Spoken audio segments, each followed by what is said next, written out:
During the recent state visit by Austrian President Alexander Van der Bellen, both he and President Cyril Ramaphosa addressed a topic that has been at the center of international debate for years: allegations of a so-called genocide against white South Africans, particularly Afrikaners.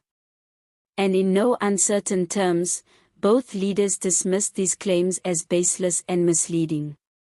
Hello, welcome to the channel. If you haven't already, please hit that subscribe button and turn on notifications so you never miss important updates straight from Mzansi. Let's get into it. The statements were made during a joint press conference at the Union Buildings in Pretoria, where the two presidents spoke to the media following discussions on trade, climate cooperation, and diplomatic ties.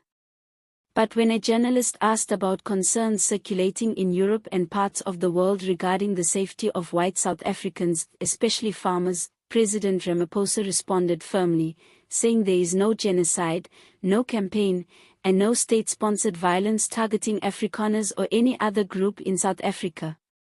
He added that the narrative being pushed in some international circles is not only false, but also dangerous, as it distorts the reality of South Africa's efforts to build a united, non-racial society.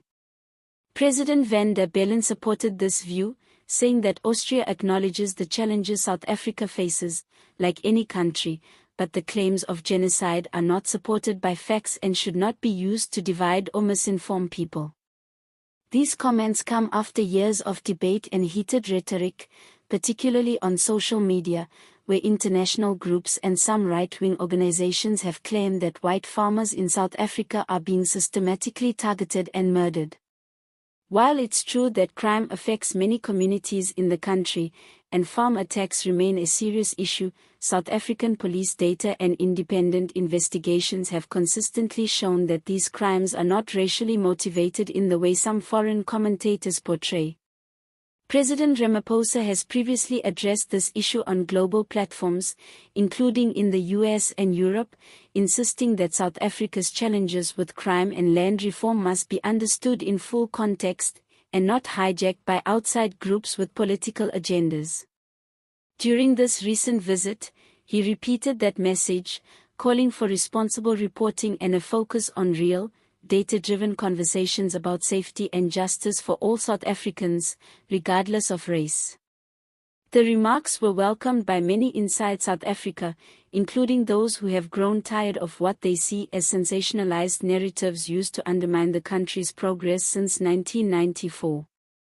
But others, especially some advocacy groups in Europe, continue to push the idea that white South Africans are being specifically targeted.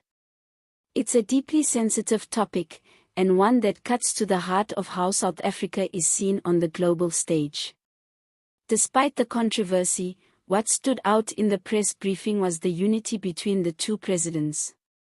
Their message was clear: South Africa, like any nation, has its struggles, but it is not a place of racial genocide.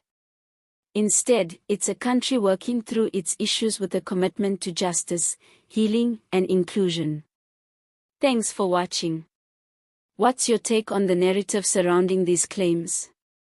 Are they causing unnecessary division, or is there more to discuss? Drop your thoughts in the comments.